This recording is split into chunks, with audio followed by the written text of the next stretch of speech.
வளையங்குளத்துல ஒரு மரத்துல காங்கிரீட் கொட்டி வச்சிருக்காதா சொல்லி சொன்னாங்க. நிறைய பேர் கமெண்ட் செக்ஷன்லயே வந்து கமெண்ட் பண்ணியிருந்தாங்க. ஒரு மாசமா செம்ம வேலைங்க, ஃப்ரீ டைமே இல்ல, இன்னைக்கு தான் கொஞ்சம் ஃப்ரீயா இருந்தேன். சரி இப்ப இருக்கிறதோட போய் அதை உடச்சிடலாம் அப்படின்னு சொல்லிட்டு சஞ்சயை கூப்பிட்டேன். நானும் சஞ்சயை கிளம்பிட்டோம். வெயில் செம்ம வெயிலுங்க, வெயில்லாம் பார்த்தா கதைக்கு ஆகாது. சித்திர வெயில காட்டில மோசமா அடிக்குதுங்க வெயில். சம்பட்டி பாத்தீங்கன்னா பாண்டி கோயில் பக்கத்துல சாட்சாயின்னு ஒரு பேக்கரியில வேலை நடக்குது. அவன் பசங்க அங்க வச்சுட்டு வந்துட்டாங்க. அதை போய் எடுத்துட்டு கடப்பாறை இல்ல, சரி வளையங்குளத்துல யார்ட்டாச்சும் வாங்கிக்கலாம்னு சொல்லிட்டு முருகானன் கிடைச்சேன். முருகான குடோன்ல இருக்கு, போய் எடுத்துக்க முடியும்னு சொல்லி சொன்னாரு. கடப்பாறை எடுத்துட்டு அந்த இடத்த தேட ஆரம்பிச்சிட்டாங்க. அவர் லொகேஷன் அனுப்பல, போட்டோ மட்டும் தான் அனுப்பியிருந்தாரு. அந்த போட்டோல பாத்தீங்கன்னா ஒரு ஹோர்டிங்ஸ் இருந்துச்சு. ஹோர்டிங்ஸ்ல எந்த விளம்பரமும் இல்லாதனால நான் வளையங்குளத்துல வேற ஒரு ஹோர்டிங்ஸை பார்த்து தேடிட்டு இருந்தேன். அதுக்கப்புறம் தான் அது அங்க எதுவும் மரம் இல்ல அந்த மாதிரி. அதுக்கப்புறம் அந்த போட்டோ கொஞ்சம் நல்லா பார்த்தா பின்னாடி வந்து பாரத் பெட்ரோல் பங்க் போர்டு இருந்துச்சுங்க. அதை பார்த்தோன்னே கண்டுபிடிச்சிட்டேன். ஆகா இது நம்ம ஏர்போர்ட்டுக்கு முன்னாடி வருது அப்படின்னு சொல்லிட்டு அங்க இருந்து வந்தாங்க. போகும்போதே பார்த்தேன், இவ்வளவு வெயில்லையும் நிறைய பேர் பிளைட்டை பாக்குறதுக்கு நின்றுட்டு இருக்காங்க. வெயில் கொளுத்தி எடுத்துக்கிட்டு இருக்கு, பிளைட்டை வேடிக்கை பாக்குறதுக்கு இந்த வெயில் நின்றுட்டு இருக்காங்க.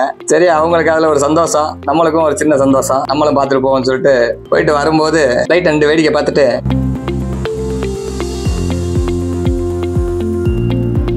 அப்படியே தேடி வந்தாங்க.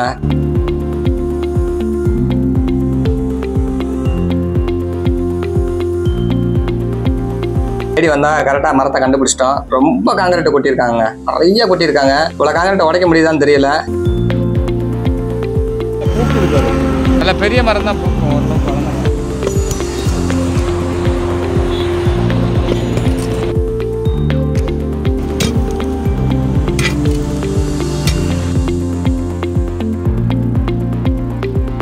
சம்பட்டி வச்சு அடிச்சு பார்த்தா அசைவானான்னு இருச்சுங்க. அட்டினால அடி என்ன அடி, உங்க வீட்டு அடியா எங்க வீட்டு அடியா, அடிக்கிற வெயிலுக்கு அப்பான்னு ஆயிடுச்சுங்க. சம்பட்டியில அடிச்சு பார்த்தேன், ஒன்னும் நடக்காது. சரி இதுக்கு மேல நம்ம என்ன பண்றது, பேசாம விட்டுட்டு போயிருவோமான்னு யோசிச்சேன். மனசு கேட்கல. வண்டியில ஒளி இருக்கான்னு பாடுறா அப்படின்னு. ஒளி இருந்துச்சு, நல்ல வேலையா. ஒளியும் சுத்தியில ஏறான்னு சொல்லி எடுத்தான். சுத்தியில ஆணி பிடிங்கி வளைஞ்சு போச்சுங்க. இருக்கிறத வச்சு என்ன பண்ண முடியுதோ பண்ணுவோம்னு சொல்லிட்டு உடைக்க ஆரம்பிச்சிட்டேன்.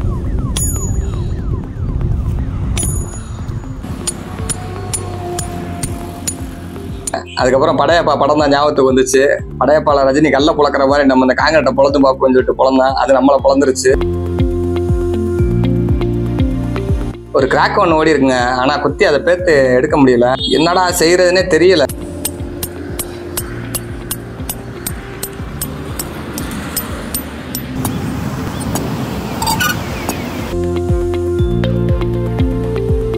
சஞ்சய் உடைச்சு பாக்குறேன். ஐயோ மாமா முடியாது மாமான்ட்டேன். சரி இதுக்கு வேற ஆப்ஷனுக்கு போகலான்னு சொல்லிட்டு ஒளியை வச்சு அடிச்சு இறக்கி ஒரு சின்ன ஓட்டையை மட்டும் போட்டேன். அந்த ஓட்டையில இருந்து அப்படியே சுத்தி ஒரு குழி மாதிரி, மரத்தை சுத்தி சின்னதா ஒரு குழி மாதிரி போடுவோம், பட்டமா தோண்டி எடுத்துருவோம்னு சொல்லி கிட்டத்தட்ட ஒரு 2 மணி நேரத்துக்கு மேல போராடி அடிச்சு உடைச்சு அதை எடுத்துருக்குங்க. வா கையெல்லாம் பொத்துருச்சுன்னு வச்சுக்கோங்க. இதுக்கு மேல முடியாதுன்ற அளவுக்கு ஆயிடுச்சு.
நல்லா ஒரு 1.5 அடி பள்ளங்க, 1.5 அடி பள்ளத்துக்கு நல்லா காங்கிரீட்டை போட்டு விட்டு போயிருக்காங்க. தயவு செஞ்சு இந்த மாதிரி போடாதீங்க. நான் நிறைய தடவை சொல்லிட்டேன், மிச்சமான காங்கிரீட்டை கொட்டும் போது கவனமா பார்த்து கொட்டுங்கன்னு சொல்லியாச்சு. அப்புறம் வந்து இப்படி பண்றீங்க. இதை உடைக்கிறதுக்குள்ள உயிரே போயிடுதுங்க. முடிஞ்ச வரைக்கும் நம்ம சஞ்சயை நம்மளுக்கு எவ்வளவு சப்போர்ட் பண்ண முடியுமோ பண்ண உடச்சி எடுத்து சுற்றி மரம் வளர்றதுக்கு கொஞ்சம் ஏதுவாக ஒரு பள்ளம் மட்டும் போட்டு விட்டு வந்துட்டோங்க. மரம் இனிமேல் நல்லா வளரும். அதுக்கு மேலே ஒரு கிராக் வேற இருக்குது. மரம் நல்லா பெருத்துருச்சுன்னா அந்த கிராக் வெளியில் வந்து வெடிச்சிட்டு அந்த இருக்க காங்கிரீட்டை 2ஆ பிளந்துருங்க. அதனால நிம்மதியாக அங்கேருந்து கிளம்பி வருவோம்னு சொல்லிட்டு கிளம்பி வந்துட்டோம். காங்கிரீட்டோட ஆழம் பார்த்தீங்கன்னா இவ்வளோ ஆழம் இருக்குது, இதை உடைக்க முடியல. தயவு செஞ்சு மரங்களில் வந்து காங்கிரீட் இனிமேல் கொட்டாதீங்க ப்ளீஸ்.